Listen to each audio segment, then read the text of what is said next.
in my head, calling my old friends to be here when I need you the most. So don't let me down. Don't let me down.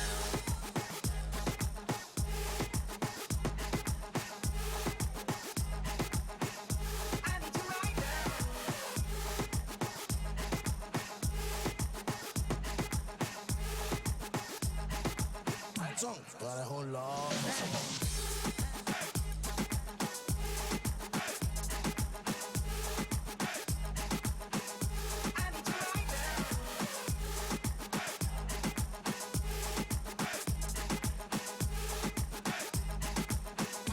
Gotta hold on.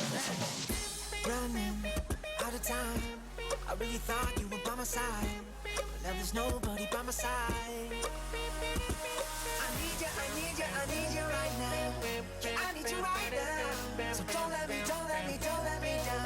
Think I'm losing my mind now. It's in my head, calling my old friends to be here when I need you the most. So don't let me down. Don't let me down.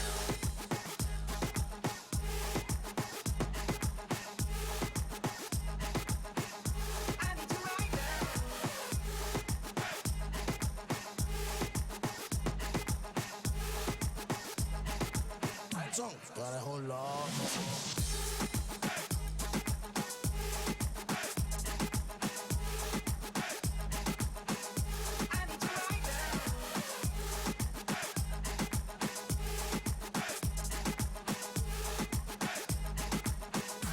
Gotta hold on.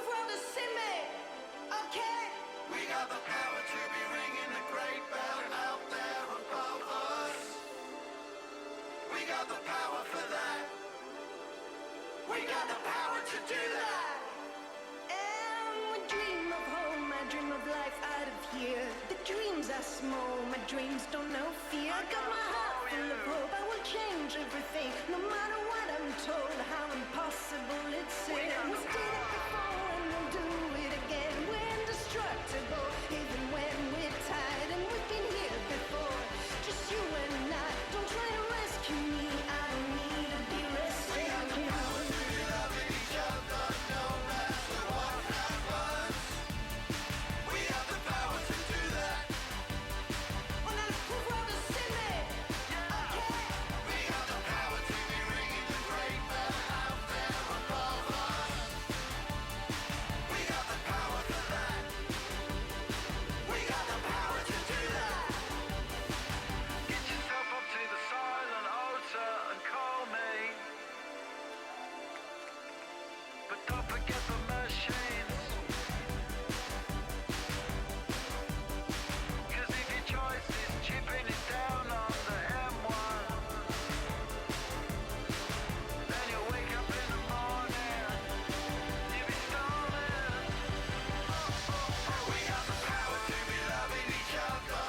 matter what happens. We have the power to do that.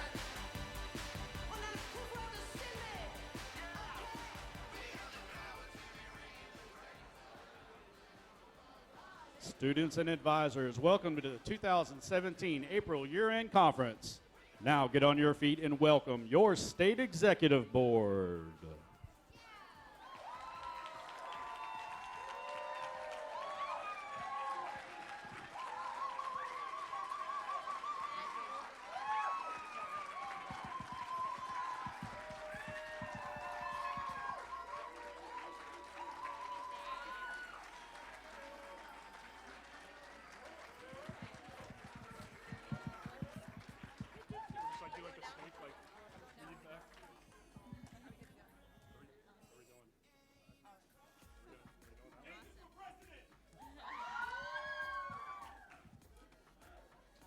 like to welcome Sarah Satterfield, the music department chair here at the College of Central Florida, to the stage for the national anthem.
All right, we'll go ahead and get started here.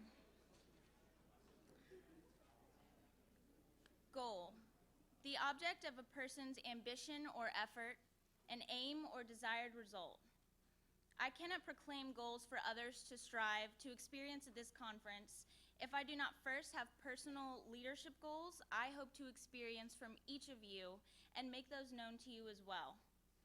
My leadership goals, personal and for this conference, grow from the understanding that you must know yourself before you can rise most effectively as a leader. I want to help you identify the power of your voice by providing guiding insight on how to combat misconceptions that we are surrounded by that make this life increasingly difficult to effectively rise in. Here are some common ones. 1, your purpose will find you. 2, that your college years are a time where it's okay to go out too much and be a little reckless. These statements could not be farther from the truth. Yet they are the mentality of too many people in today's world. You and you alone are the captain of your own destiny. I would define myself as a goal-oriented person, but I have not always been. I would define myself as ambitious and a go-getter, but 2 years ago, you wouldn't recognize me. That's because I could be found working as a bartender over 60 hours a week, partying too much, no direction, a college dropout, waiting for my purpose to find me, a victim to the first misconception. Your purpose reveals itself when you are true to yourself. Finding purpose isn't like getting a lottery ticket and hoping that you win. You already know the winning numbers for yourself, but many may be burying them beneath the conventional fun college years provide. I know it's hard to pinpoint a direction you want to head when there are so many directions to choose from. But I promise you, it's 50 times harder to find your truth if you're out being reckless. Because what you're really doing is choosing a direction of recklessness. So don't fall victim to the second misconception just like I did. Because those party years weren't fun. They were a hard-learned lesson and a lot of wasted time. This right here, being with all of you, watching you all grow as the leaders of our generation, This is better than any game of Flip Cup, and it's going to get me and you a lot farther than being able to say that we are professional partiers. It is by striving to be the best version of yourself, not doing things because it's cool or because other people are doing it. It's not going to a conference because your friends are going, but because you're interested in actually learning. It is when you are doing something because it represents your truth. Then your direction will narrow itself much more than you think. And this is the first step to you finding your purpose. Being focused, smart, and living your truth is what cool really is. So don't ever be fooled into thinking otherwise. Goal. The object of a person's ambition or effort, an aim or desired result. FSSGA wants you to strive to get to know yourself over the next few days here through the educational sessions and resources graciously provided. I stand here before you because I made the goal to be more and dream bigger than my circumstances a year ago when I ran for president. My personal leadership goal for this conference coincides with the overall goal of the conference. I want you to go your own direction, be yourself, and find yourself.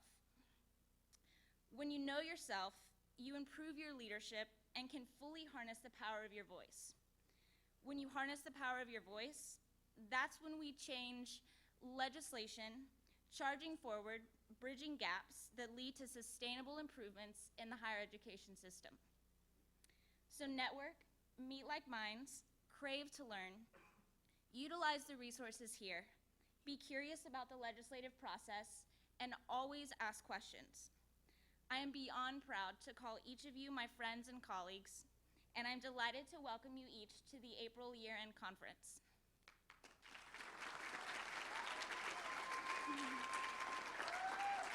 Thank you.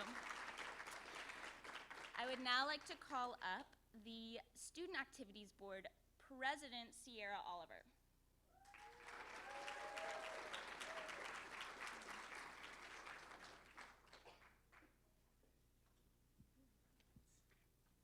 Hello, everyone.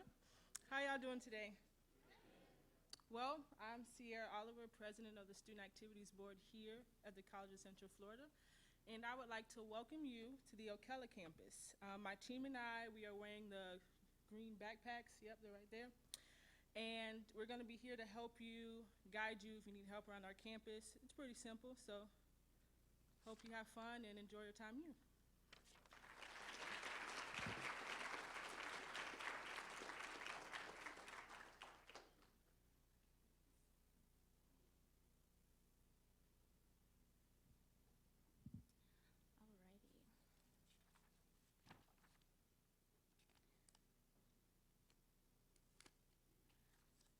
Now, it is my pleasure to introduce today's speaker, Nancy Hunter Denny, a nationally recognized author and inspirational educator with a passion for life and leadership. Our speaker's undergraduate experience began while attending the State University of New York at Oswego, where she was engaged as a student leader, collegiate athlete, and honor student. After majoring in psychology and communication studies, Ms. Denny went to Bowling Green State University to pursue a master's in college student personnel. After graduate school, Ms. Denny began a 30-plus year career in higher education at Case Western Reserve University in Ohio. She then became the Assistant Dean of Students at Worcester Polytechnic Institute. In 1993, Ms. Denny launched her speaking career, which has taken her to over 900 college and university campuses and to hundreds of undergraduate and professional development conferences around the country. Ms. Denny has also appeared on the national stage with financial expert Suze Orman, CNN News, correspondent Soledad O'Brien, and talk show advice giver Dr. Phil. In keeping with her desire to keep it fresh, in the spring of 2015, Ms. Denny launched the Lead 365 National Conference, a premier leadership opportunity development experience for professionals and undergraduates held annually in Orlando. Talking so much. She serves as the executive director. Ms. Denny also serves on the board of Missions for Humanity, a nonprofit providing medical assistance to third world countries. Her own nonprofit, the Lead 365 Foundation, strives to provide conference scholarships to those wanting to develop their leadership aptitude. In addition to speaking and running a national conference, Ms. Denny also runs a publishing company and is the author of or contributing author to 6 books. As you are about the experience, her passion for life and leadership is contagious. It is my distinct pleasure to introduce, from the coast of Massachusetts, author, educator, community volunteer, business owner, wife, mother of 2 recent college graduates, and first mate, Nancy Hunter Denny.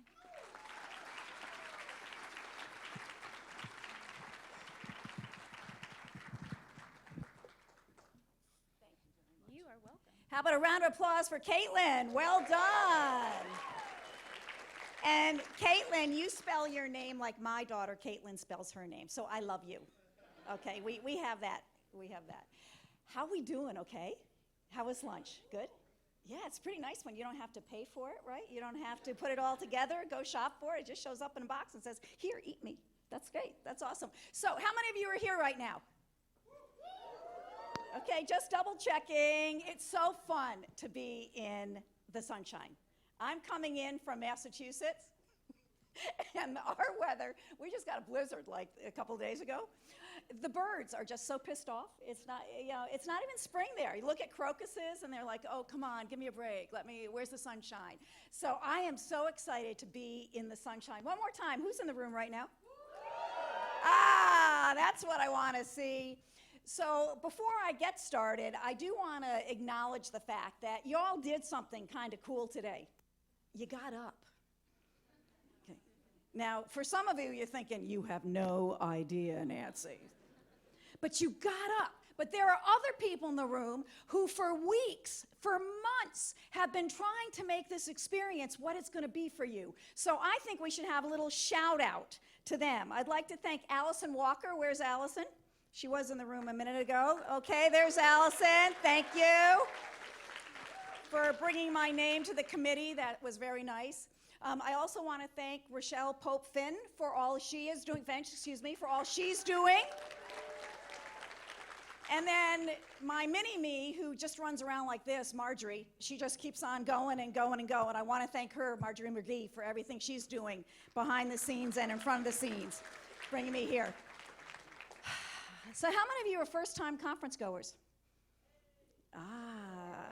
So you don't really know whether this is a good experience or not, do you? No. We're just throwing it at you, other people smiling, saying, no, this is good, we like being here. But how do you really know, my friends? How do you know if you're a good student? How do you know if you're a good boyfriend, girlfriend? How do you know if you're a good daughter, a good son? How do you know if you're leading or just following? At the end of my day, I ask myself, did I do everything I needed to do today to be who I need to be, who I'm called to be? Do you do that when you go to bed, or do we just sometimes go to bed and go, oh, thank God it's over? Oh, I never want to repeat this day again. By comparison, by contrast, we usually can evaluate. So from the people who are enjoying their very first conference to those who helped make it happen, from those of you who have been in leadership positions to those of you who are brand new with your eyes wide open, from those of you who are determined to those of you who are destined for greatness, from the undergraduates to the professionals, from the SGA officers and the programming boards to your advisors, from my words to your meaning. Friends, the ability to override these competing forces to positively influence others towards what? A greater social good will in fact determine the quality of your life, your leadership, and your legacy. So help me out. How many of you have a life right now? Check with the person next to you. You have a life? You're not quite sure? Okay, feels good right now.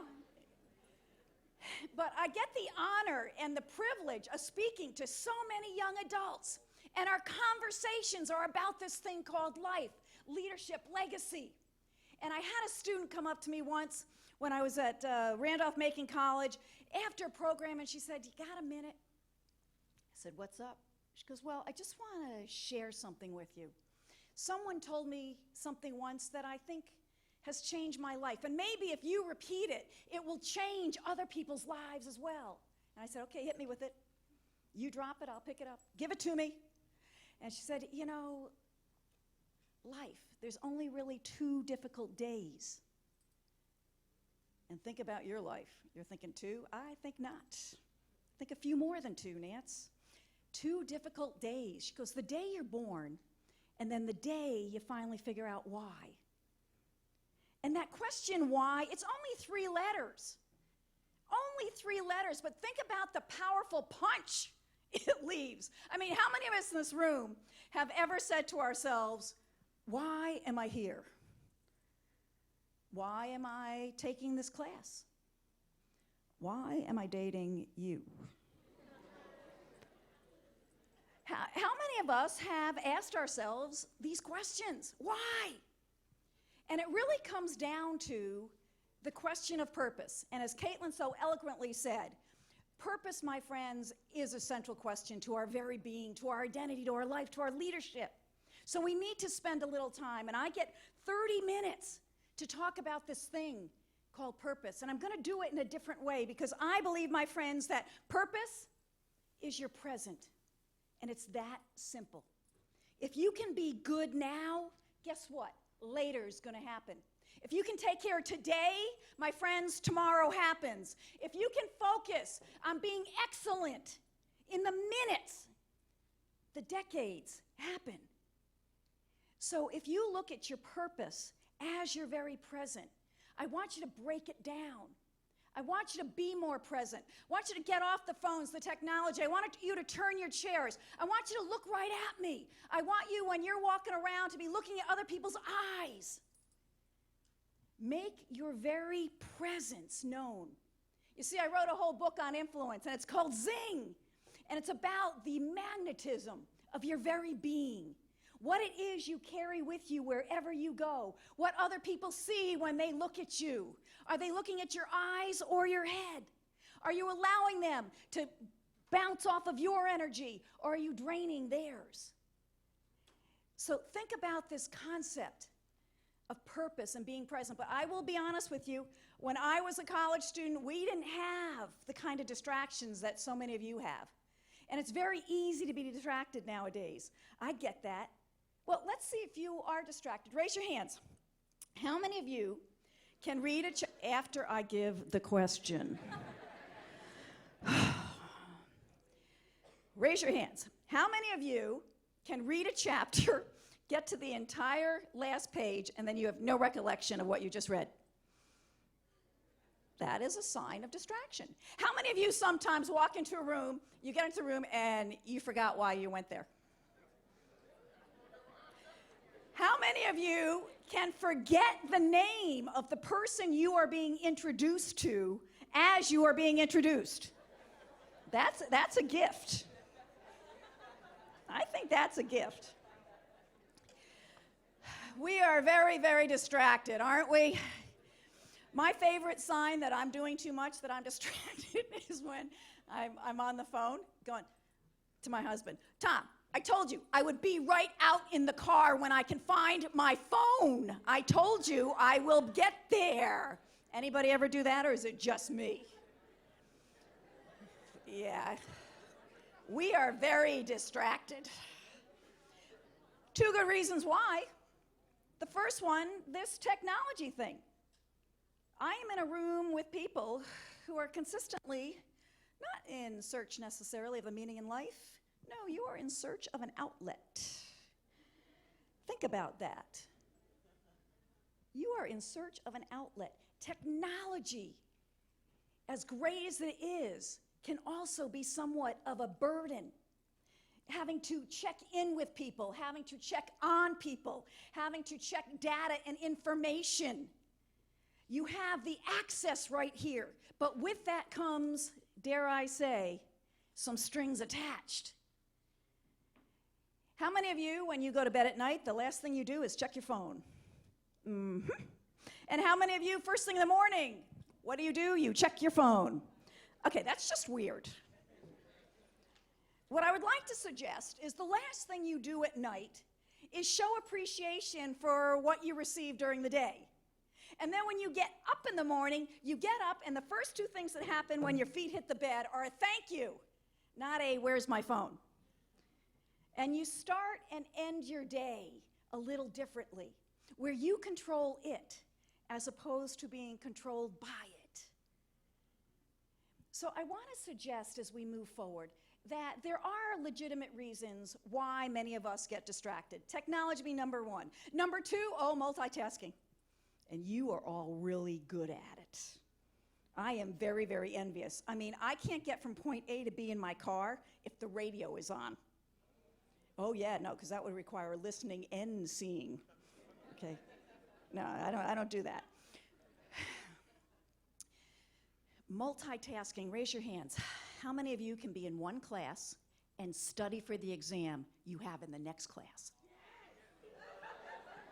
Oh yeah. That's talent. I know that's talent, my friends. Okay.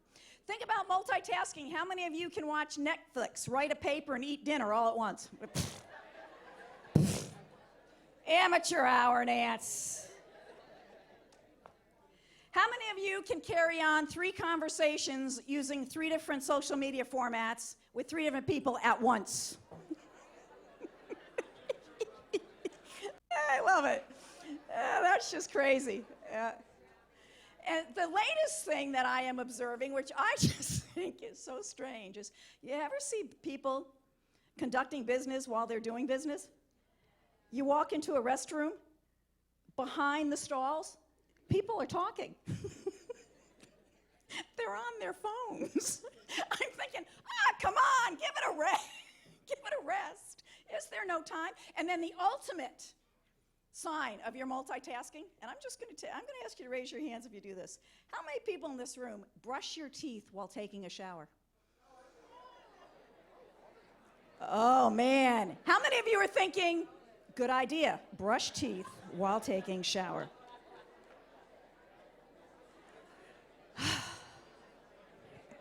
Gotta save that time. That's valuable seconds right there. Valuable time. So the question is, how do you focus, and why should you focus? That's the question. Because you never know where you're going to be until you get there. And I don't believe that there are things like coincidences in life. I believe that everything is happening for a reason. But we have to be kind of humble enough to know that we don't know the reason all the time. And so if you buy into the be where you are while you were there, you find yourself being a little bit more attentive. You find yourself treating other people with a little bit more respect. You look at others and say, how can I make you feel more worthy in my presence, as opposed to tolerated or just accepted, or what about ignored? How do you up the ante on make these connections? And that's what leadership is, my friends. You never get there by yourself.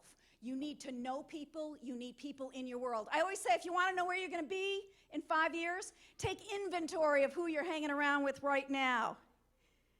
Now, some of you are going, oh, shit. That kind of scares me now. I got to go, Nance. There are some things I need to do. But as Caitlin pointed out, she changed her friends, she changed her environment, and she changed her life. So I want to suggest to you, we need to do a better job of seeing the people around us, in front of us, behind us, and next to us. We need to notice them. We need to look at them. We need to turn our chairs and face them. We need to acknowledge the role that we play in making other people worthy in our presence. So right now, what you're going to do, I'm going to give you 60 seconds to greet someone in your near vicinity by getting up, shaking their hands, saying a nice, kind hello. You get a whopping 60 seconds. On your mark, get set, go.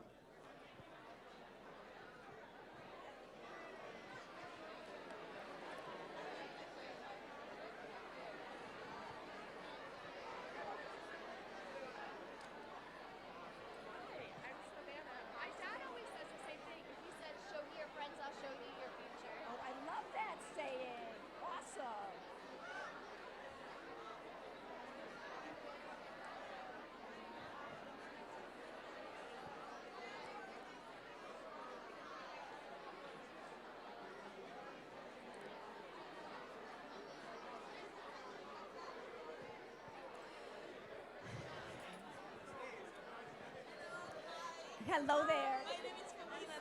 I love your smile. Hello, sweetie. Nice to see you. Hello. Nice to see you. Okay, and now I'm going to invite you to stand right where you are. Just stay right where you are, because that was just the pretest.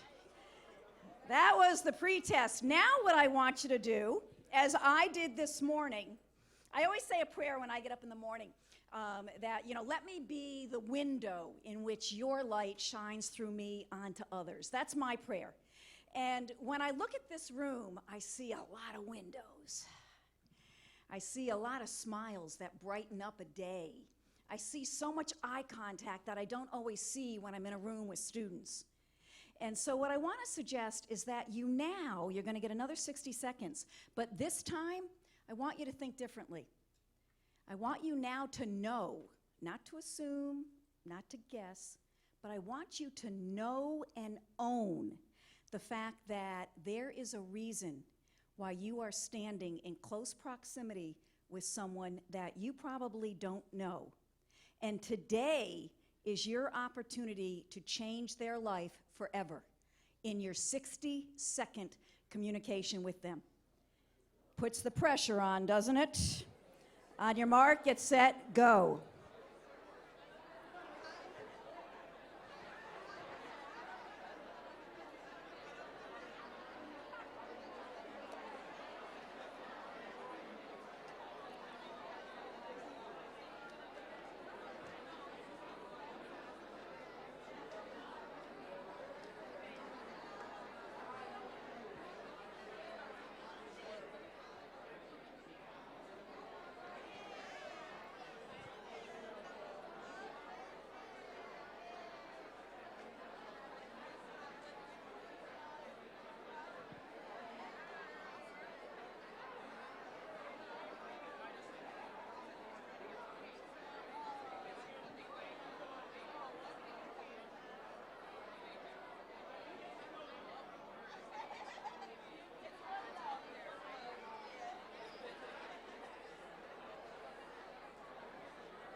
All right, and return to your seat.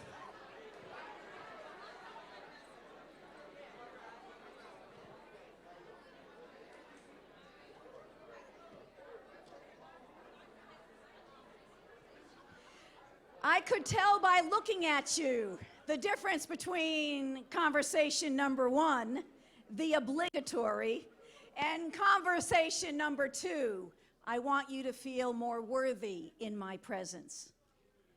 And if you go forth today and in every interaction, which does require you may have to put that phone in your pocket, and start noticing other people, you may be the only smile they get that day.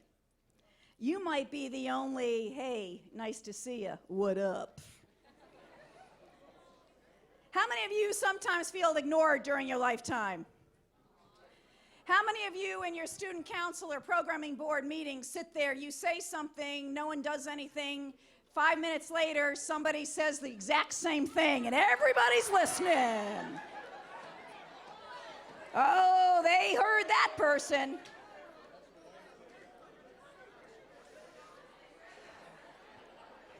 That is an indicator, my friends, of your influence. And I do know a little something about this thing called influence. So right now, we're going to play a mandatory volunteer activity. What I'm going to ask you to do is, if your backs are to me, please turn your chairs so I am looking at everyone's face. That is step number one, looking at everybody's face. I like to call this the interested student of life position, because it connects to this thing called Zing that I am about to tell you about. So all of your chairs are turned, you're facing at me. Sit up nice and straight. Interested student of life position. Oh, because I watch you in the classroom. When I guest lecture, I see students come in and go like this. Oh my God. Oh, how long is this class? Holy shit. All right, so both feet firmly on the ground in front of you. And if you can't have your feet touched, just fake it like I do. Okay. Everybody sitting up straight, feet both firmly on the ground and love you. I can't stand it when when students go into class and they put their feet on the chair in front of them because they're just relaxing. It's been hard being a student. I'm just going to put my feet on the chair. But, Professor, you go ahead and speak. I might just relax. And if you're lucky, I'll take my coat off. Oh, this is not New England. You guys don't wear coats. Okay. So, your feet are firmly on the of you. You are sitting up nice and straight. Okay, this is really fun. You're maintaining eye contact. Oh, now I can see everybody's face. See, I was looking at the back of your head. Your face is so much better looking. Okay, it really is. It really is. He's a good-looking guy, okay? All I was seeing was the back of his head. Okay, so lean forward about an inch, my friends, an inch. Okay, not like this. Okay, just about an inch, right? Now smile at me. Oh, could you imagine if your instructor walked in and saw an entire room like this, sitting from the front row back, not the back row forward? What would they be thinking? Yeah, something was wrong. Okay, now it only gets better. Now I want you, while you're in this position, to think back to when you were 5 years old. Yes, 5. You've all been there. Okay, 5 years old, you're in kindergarten. If you're like me, you're a little bit hyper. All right, if your teacher asked you a question, did not matter whether you knew the answer or not. What did you do? Oh, yeah, I'm in a room full of people who would do this, right? So everybody put your hand up nice and high. And because you were 5, because you're future leaders, because you're going to change the world, you have to hold your elbow so your hand does not fly away. Everybody holding their elbow? Okay, now repeat after me. Pick me! Pick me! Repeat, over here! I don't know the answer, but I like the question. Okay, now put your hand down. Now, could you imagine if your professor asked a question?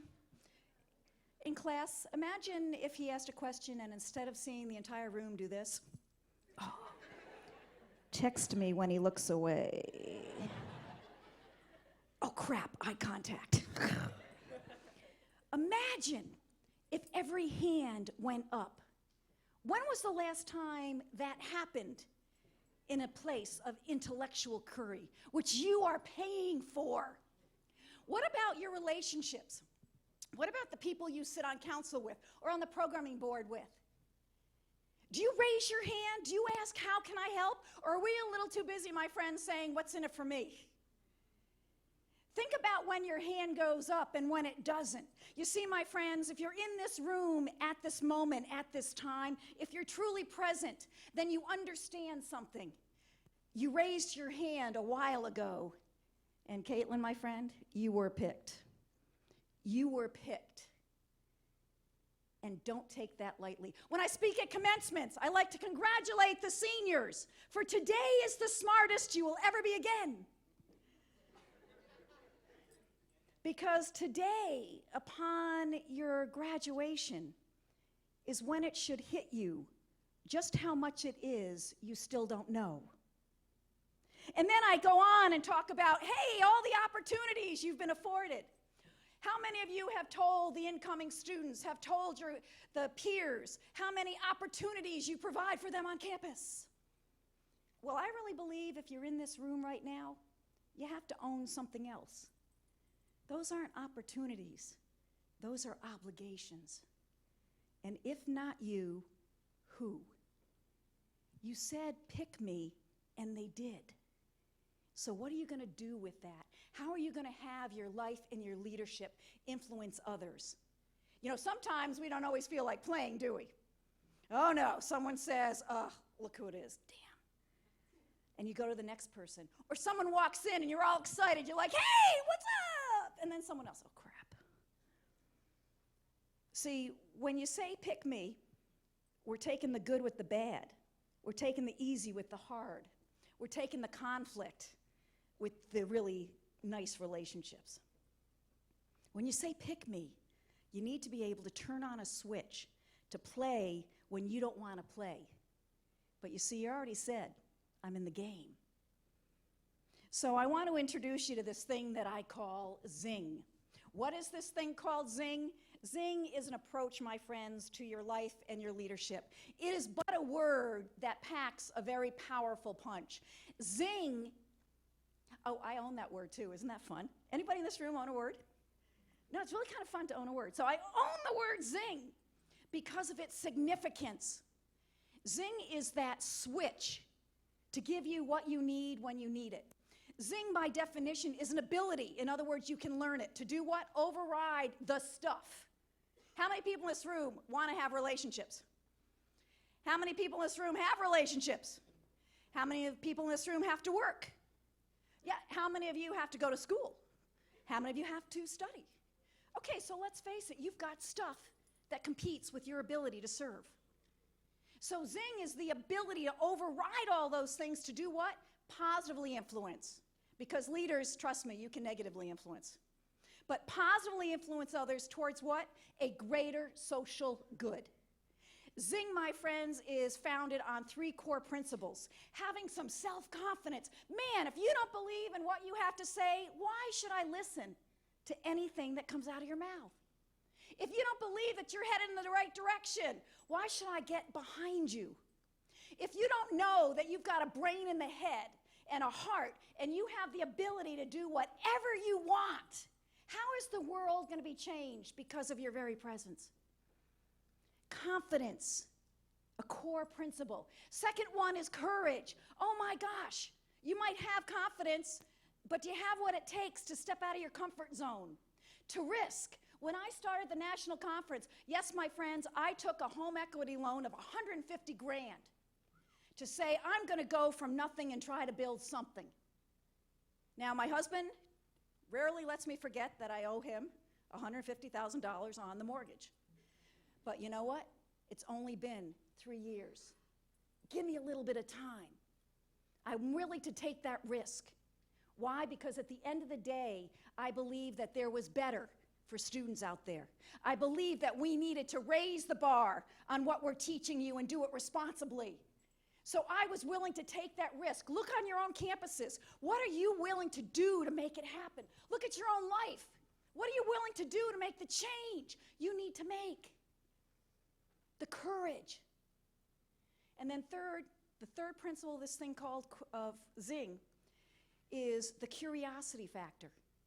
Are you asking the right questions? Are you exploring what you need to explore? Are you getting smarter? So when you go out there, you've got a perspective. So at the very core of this thing called Zing is confidence, courageousness, and curiosity. And to get there, man, you need to understand how it all goes together. Now, to do that, I need 5 volunteers. First 5 will come up to the stage. 1, 2, 3, 4. Oh my gosh, 5. Okay, I got my 5. Hold it up.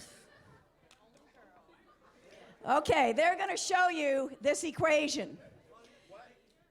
Wait, I hate to do this to you. We don't have enough women on stage. Will you get off stage? Okay, come on. Okay. All righty. No, I'm good. Okay, so here's how Zing happens. All right, and I have to do this fast because, oh my gosh, my time is up. How did that happen so quickly? Okay, so here's what we need to do. You're going to be my friend Zing. Whenever I point at you, your hands go up.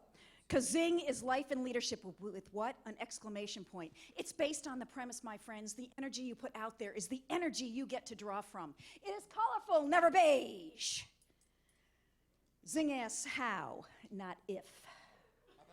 Okay, so whenever I say Zing, Michael, you go Zing, both hands up in the air like an exclamation point. Let's show them what an exclamation point looks like, my friends.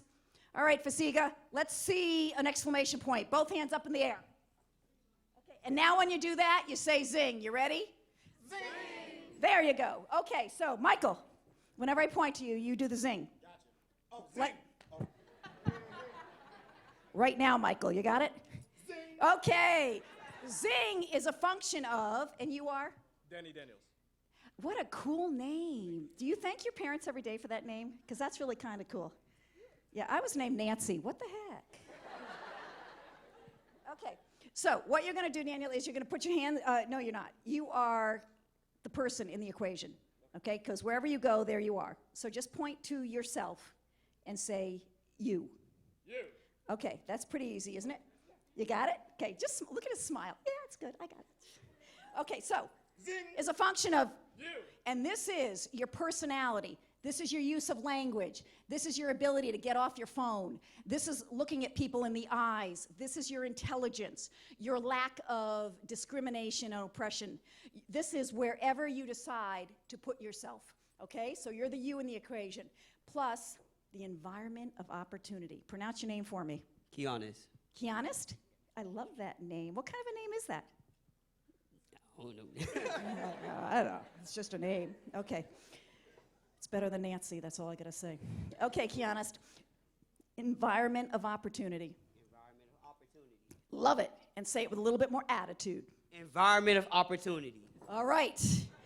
That represents wherever you go. You're sitting outside in the sun. That's an environment. You're going up the escalator. You're by the pool at the Hilton. Wherever you find yourself, my friends, there you are in an environment to make someone feel more worthy in your presence, not less. You got it? Okay, let's just recap. Zing. Is a function of You. plus. Environment of opportunity. Plus. All right, Haley, your 21 insights.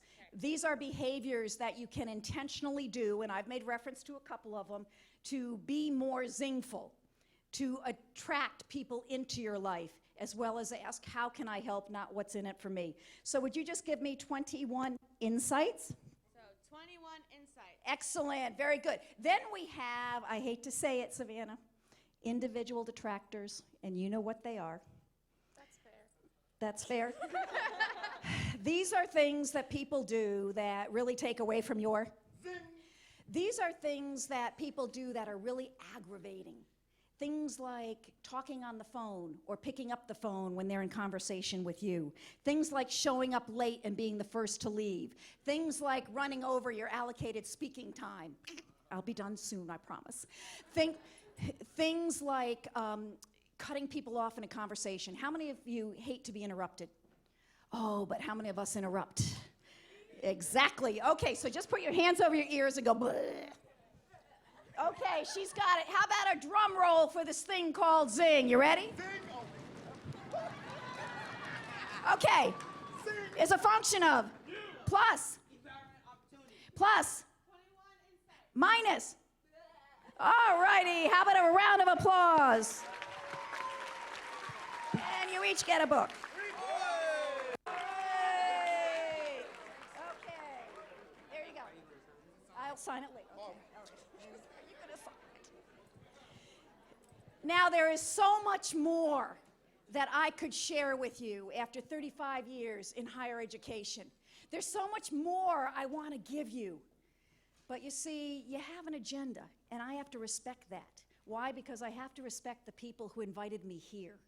I have to respect those who are waiting, the business that needs to be done. And I really believe, my friends, if we spent a little bit more time thinking about how our very presence influences other people, you would have that influence that you seek. So I'm going to wrap up with a little something that I wrote called The Gift of Zing. See, if you want to publish books and get stuff out there and publishers won't take your work, you know what you do? Start a publishing company. It's awesome. They never say no. This is called The Gift of Zing. When you wake up knowing today is the day and you are the one, when you look up seeking the way and trust the answer to come, when you reach for the lost out of unconditional concern, and when you teach for the mystery of what you might learn, when you dare to act and speak for those without a voice, when you care to role model your life and leadership as a choice, for all the lives your fingerprints will touch, and for all the songs you will sing, for all the bright colors to life's palette you bring. You, my friends, are the gift of the future, this thing I call Zing. God bless you, and go out there and make the world a better place. Thank you.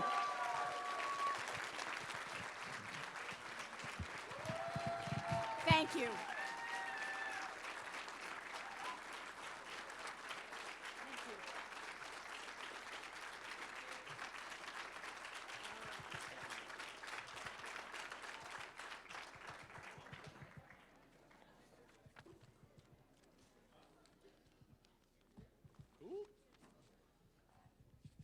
Thank you for being here today with us, Nancy.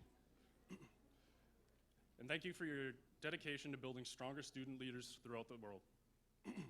Now let's welcome our very own, the SIGA Election Chair, Mr. Joel Fuentes.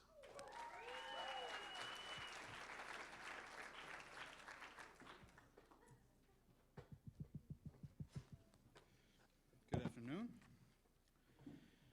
At this time, I'd like to introduce the jurisprudence candidates, Darrell Mitchell and Philip Pappendick.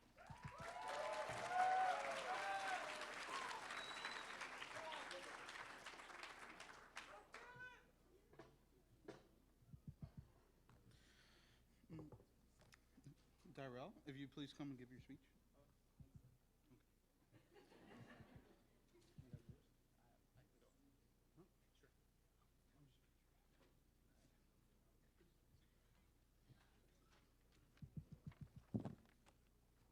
Good afternoon, everyone. Good afternoon, everyone. My name is Darrell Mitchell, and as you know, I am running for state jurisprudence this year. However, the story of how I got here began 19 years ago.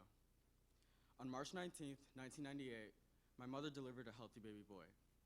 But unlike most traditional births, it took this newborn all of 2 days before he would even make a sound. Yup, that's right. It took all of 48 hours until I found the voice within myself. The spectacle of my birth mirrors my career in student government to the T.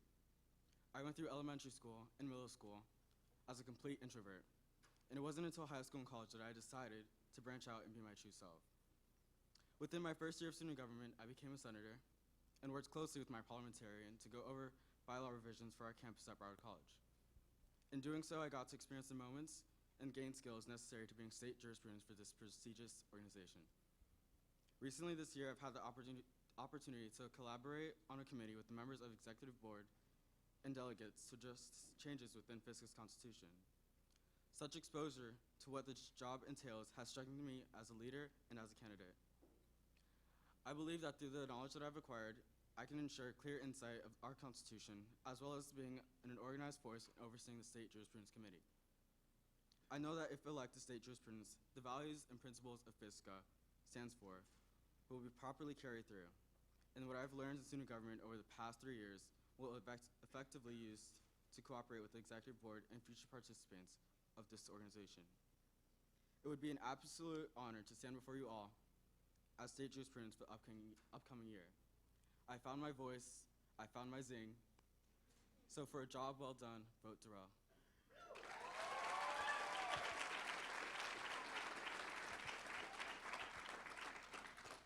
Thank you, Darrell. Now, Philip, if you'd be so kind to give your speech. Good afternoon. All right, so when I came to Rally Tally in February, I was inspired by you guys. I was inspired by the organization of FCSSGA and the power that we have as students. From the Florida Keys to Jacksonville, clear over to Pensacola, our numbers are huge, our potential is huge. And with that, we need a strong backbone. Our backbone is the Constitution. I've served as presiding justice for Santa Fe College for last year, and I was recently elected the Chief Justice for the coming year. With that, I'm familiar with constitutional reform, as is required by the FCSSGA Constitution every year. I am familiar with how to run a meeting. I'm familiar with how to deal with judicial proceedings. That's why I feel that I'm one of the best candidates for this job. It'd be my pleasure, my honor, to serve as your state jurisprudence for the 2017-2018 year. My name is Philip Pappendick. I'm from District 4 in Santa Fe College. Thank you for your time.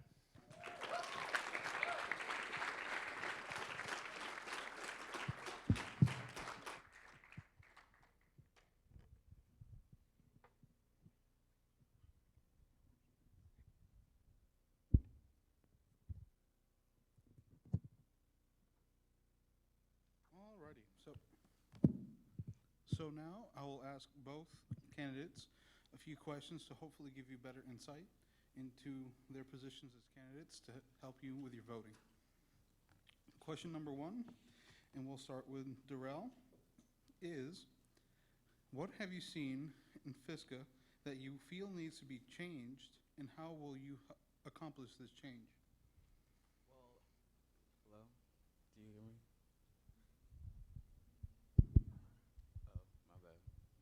Well, I don't see any negative parts of FISCA as I've been in here the first year, but there are gray areas in the Constitution, as I said, that I've worked with the executive board and members of FISCA to change, and you guys will see that tomorrow. And that's the only things that I would see that needs to be changed, and I'd work hard as jurisprudence if elected to do that. So I think that's pretty much it. Thank you. Philip, same question. In my time with FISCA, the only thing that I would see is better communication within the districts and as FISCA as a whole. That's not necessarily a constitutional thing. That's just a way that we can work together as a team to operate better. But constitutionally, I feel that FISCA is very well off. Excellent. Okay. The next question, we'll start with you, Philip, is what is the most difficult decision you have had to make as a student leader, and how did you arrive at your decision? Just recently, actually a couple weeks ago, in our current student election, one of our candidates had done something that wasn't necessarily a violation of our election statutes. However, it was a violation of our code of conduct as students. I'm friends with everybody in student government. I'm was friends with, and still am, with all the candidates. However, as student leaders and as representation for the college, we're all held to a standard, and we need to be conscious of all the requirements of us. I did then have to report this situation, and it was dealt with appropriately. Excellent, thank you. Darrell, same question for you. As he would say, just to go back off of that, we are student leaders and we're held to a standard.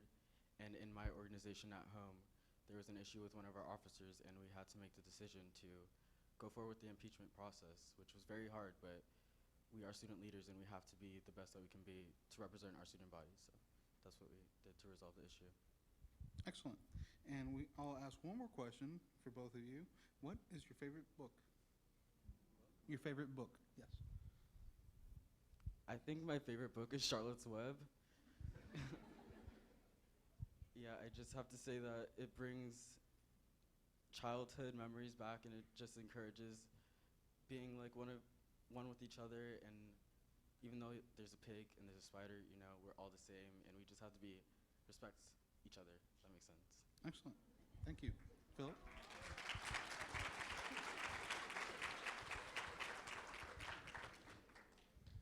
Well, my answer is going to be a little bit less deep, but that would be a Hitchhiker's Guide. I'm a sci-fi nerd, guys.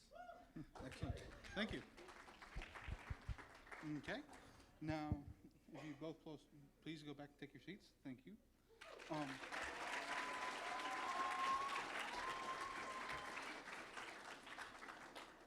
At this time, I'd like to invite our only vice presidential candidate, Zad, up to the stage to give his speech.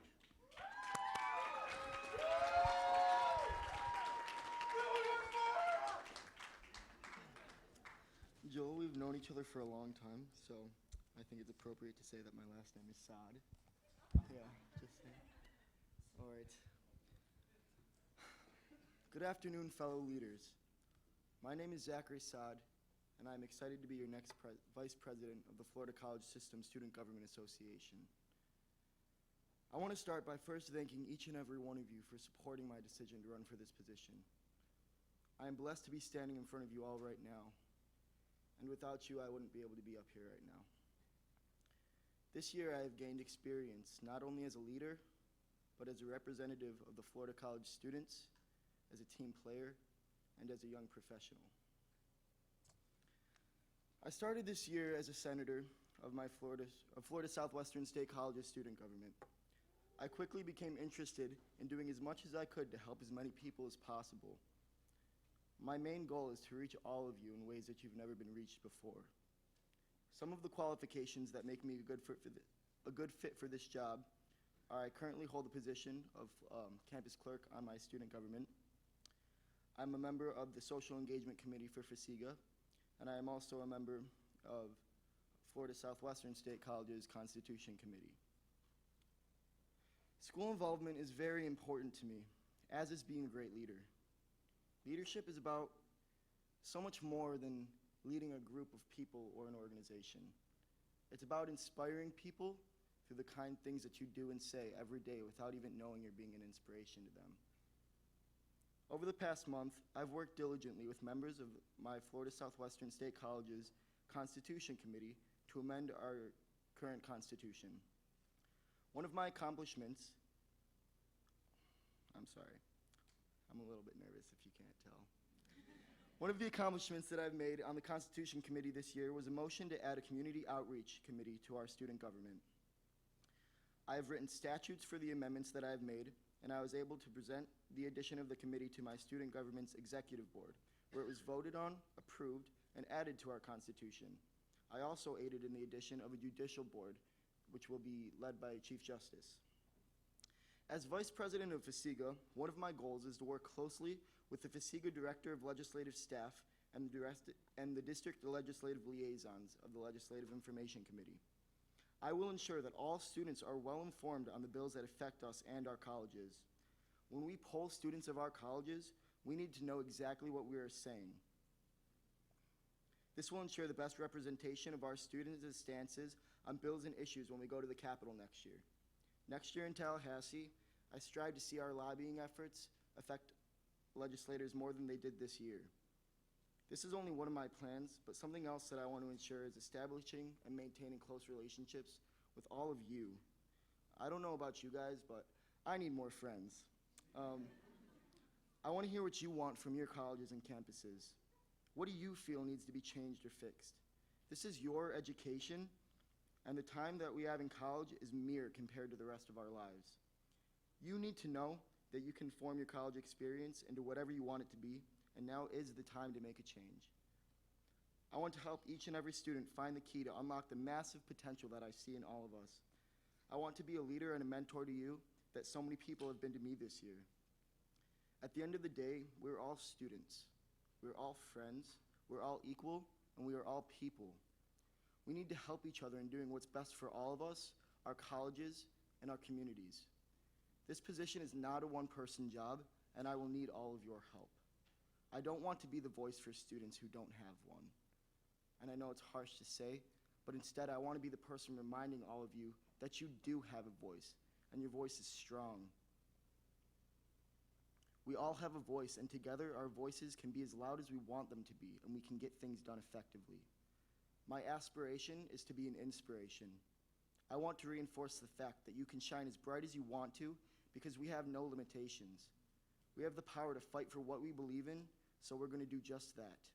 We are the future, and together we will build each other up, make each other stronger, and we will make the future brighter than it has ever been before. My name is Zachary Saad, and I'm excited to be the next Vice President of FCSSGA. God bless, guys.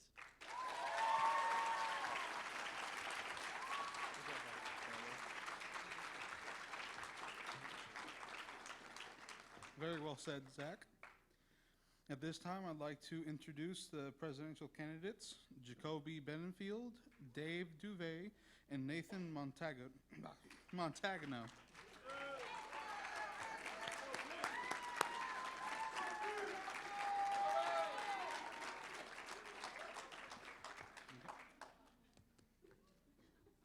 And Jacoby, if you can lead us with your speech, please.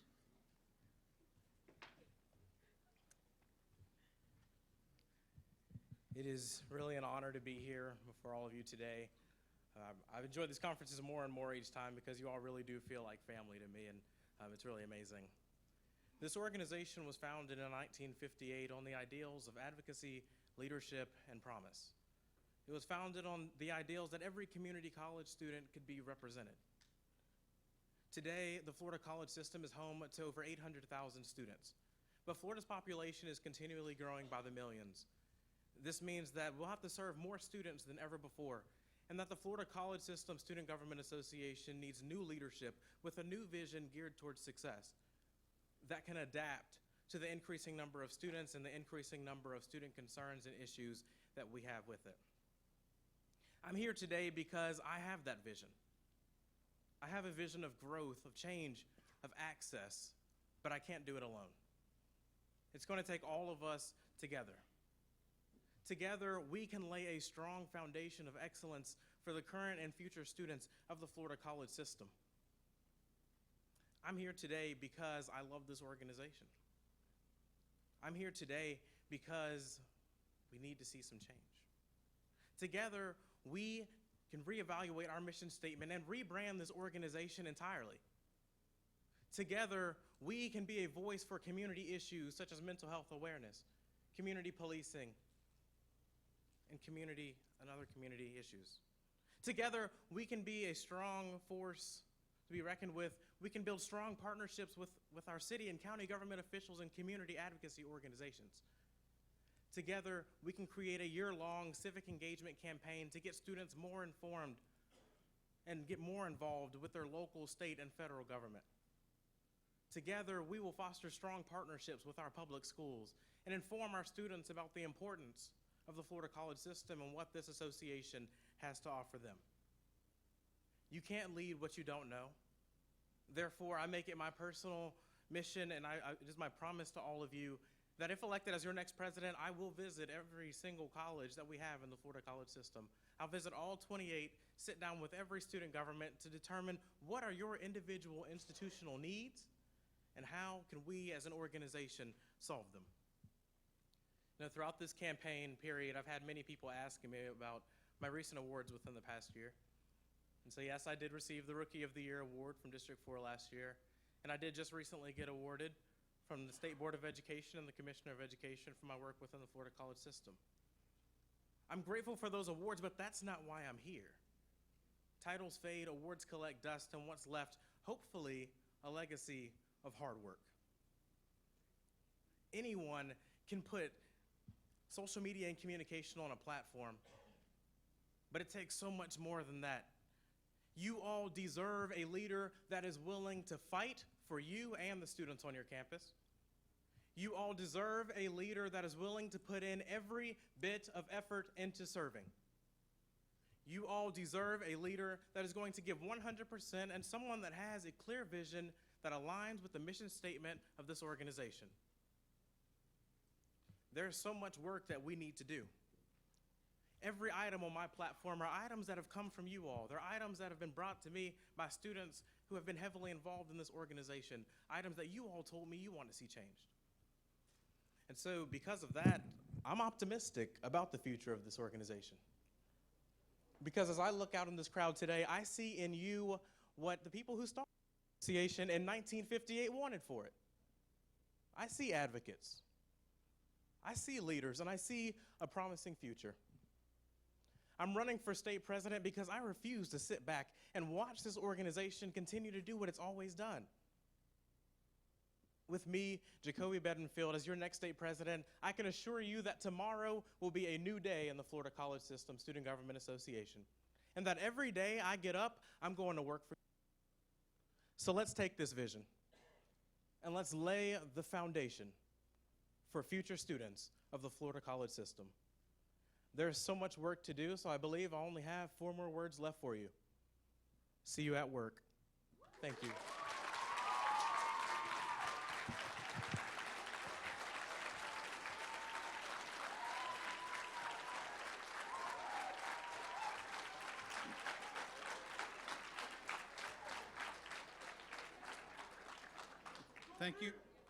Thank you, Jacoby, for that heartfelt speech. Now, I'd like to welcome Dave Duvay to give his speech.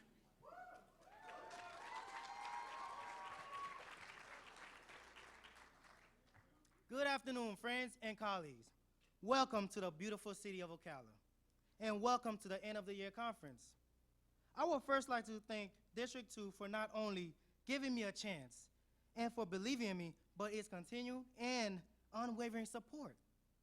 I ran for state president for many reasons, but mostly to empower those Florida College System Student Government Association members like you guys. I ran for those that believe they are voiceless, the ones that are true introvert at heart. I ran for students who believe their voice don't matter, and I ran for those who share my passion for political science and for the field of government, to show them that really anything is possible.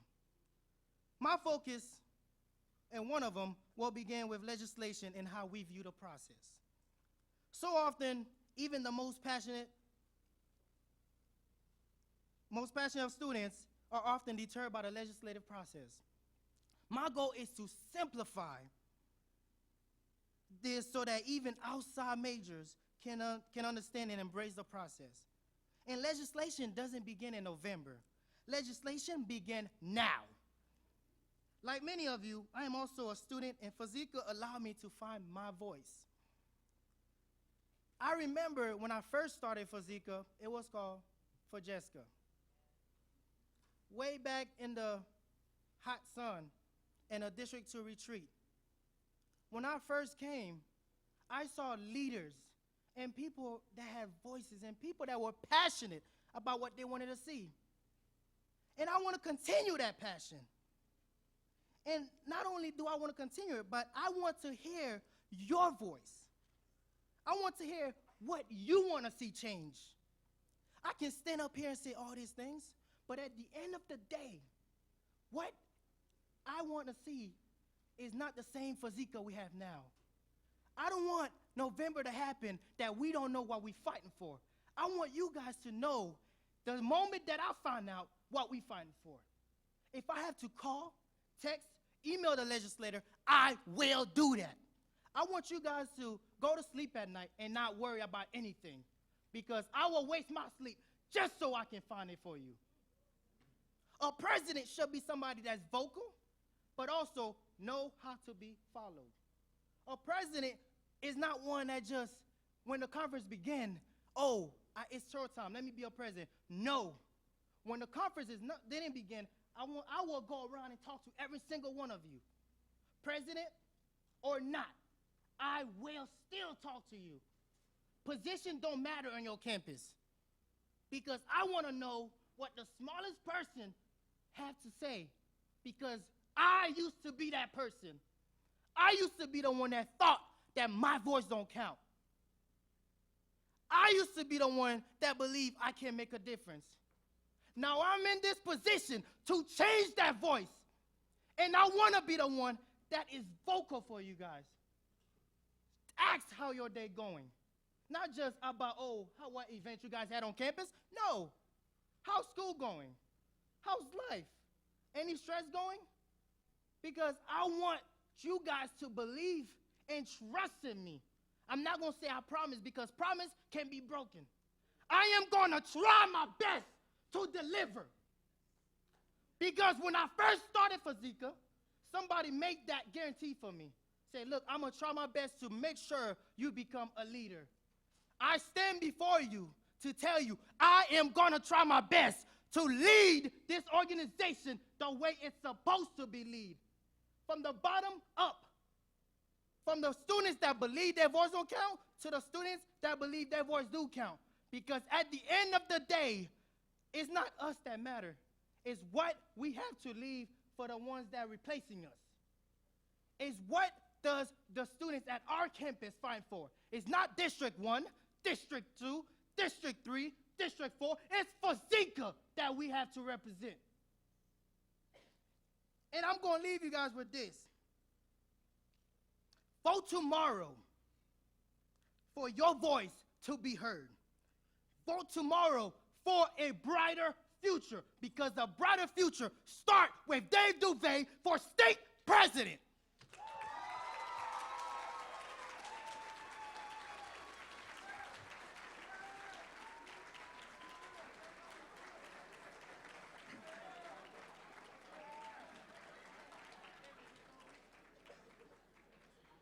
Thank you, Dave, for a very energetic and moving speech.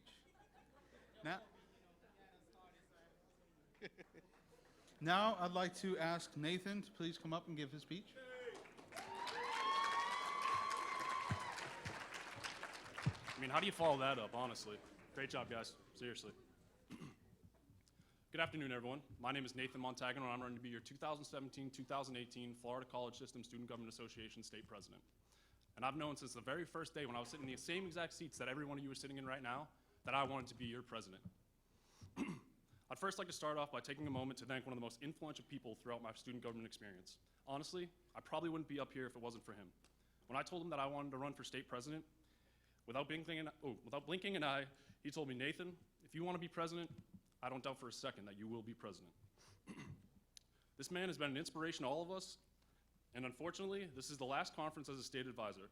So let's give a proper physique farewell to the hardest working man I know, and a man I'm proud to call my advisor, Mr. Davey Gill.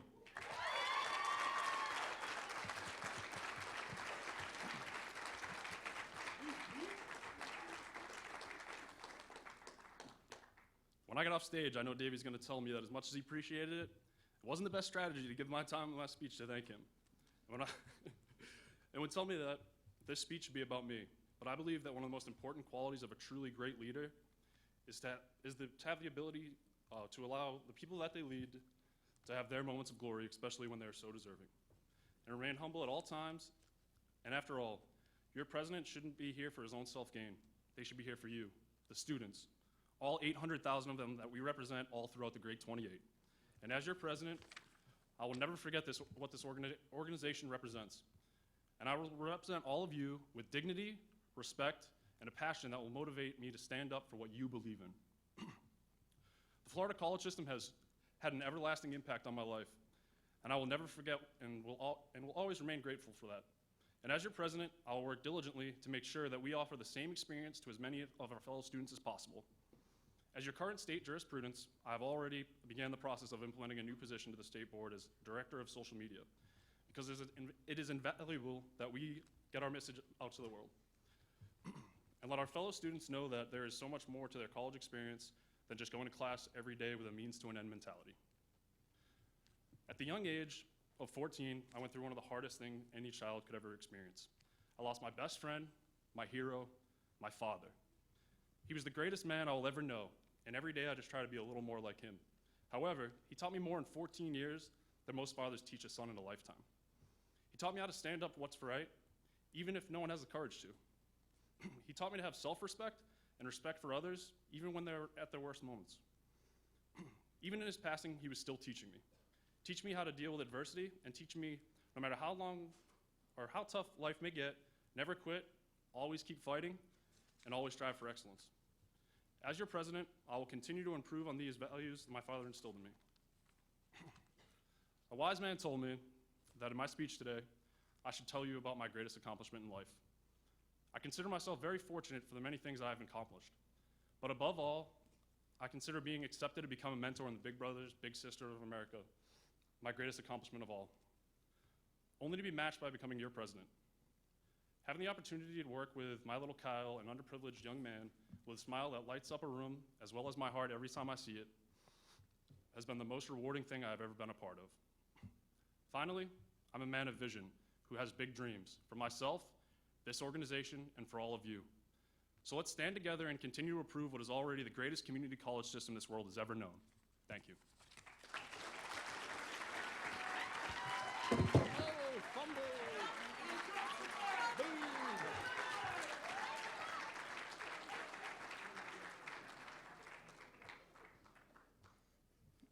Yet another excellent speech. Now, just like we did for the jurisprudence, I'm going to ask each of the candidates, or all three of the candidates, a question. I know we're running out of time, so we're going to try to keep it short. And we'll start with asking Jacoby, what has been your greatest leadership achievement?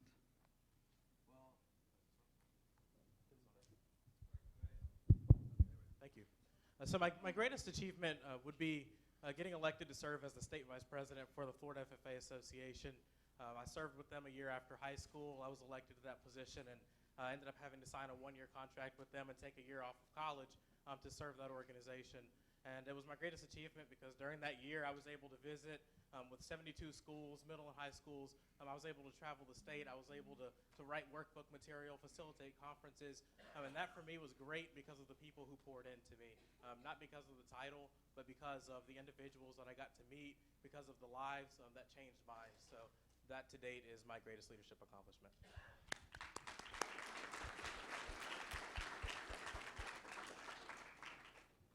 Can you guys hear me? I don't think I need this microphone. So my greatest leadership achievement was not only when I won the vice president at my campus, but also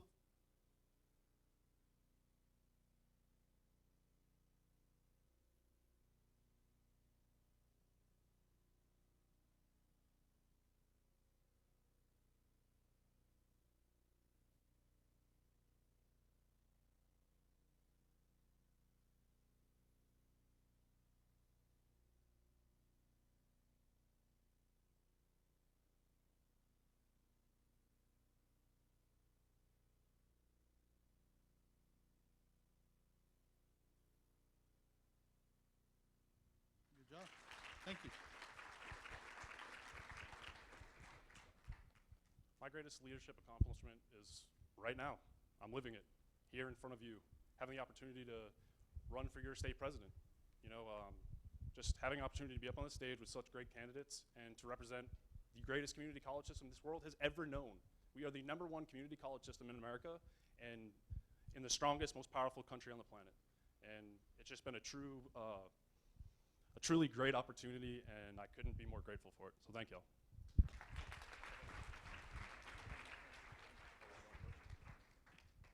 Okay, we'll be asking one more question, and that is, if elected, what do you feel is your biggest personal hurdle to overcome to fulfill your position?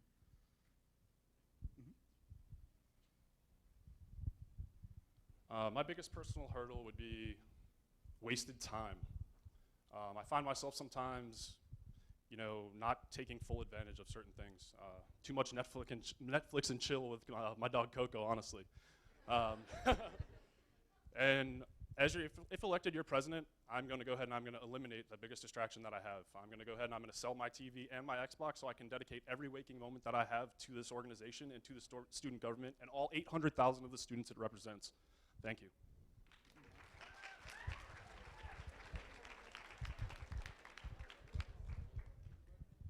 The question was, what do you feel is your biggest personal hurdle to overcome as president?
My biggest personal hurdle, I believe, is going to have to be dealing with people who believe in business as usual, and dealing with those people who have been here for so long and they say, well, this is the way we've always done it.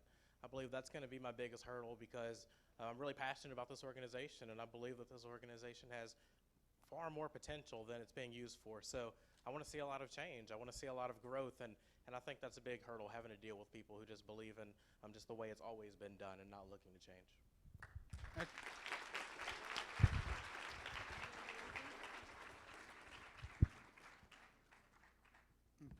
Okay, thank you guys for your time. Go ahead and take your seats. At this time, Dave, if you can come up here for some housekeeping and to close out our opening session.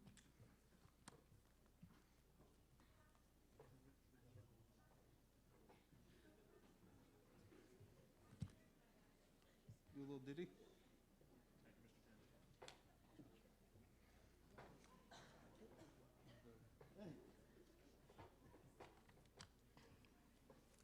Good afternoon, ladies and gentlemen. Oh, thank you. One person said it. Yay. I would like to say thank you to the College of Central Florida Ocala campus and Marjorie McGee for being a tremendous host to our end of the year conference. Please be courteous and treat this campus as if it was your home campus. Please do not leave trash on the ground or inside the classroom. Students, leaders, please be respectful of presenters. Keep all cell phones, yes, cell phones, on silent while in session. Keep in mind, classrooms have limited seating, therefore it's important to arrive at your session ahead of time. While I'm on cell phones, for those that have cell phones and that have Snapchat, we have Snapchat codes placed in the room where the education session are at. One for the survey, and the second one is for workshop sign-in sheet. All flight sessions are offered twice throughout the conference. Reminders to candidates, please do not post flyers, signs on the walls and glasses. In addition, any use of alcohol is prohibited at the conference, and if anyone is caught, your entire college will be sent home, and your college president will be notified immediately. But do enjoy the conference and enjoy.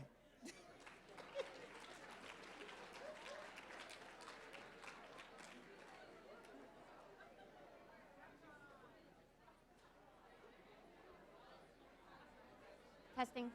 If I could have everybody's attention for a second, we are running a little bit behind time, so please make it to your next session by 3:10.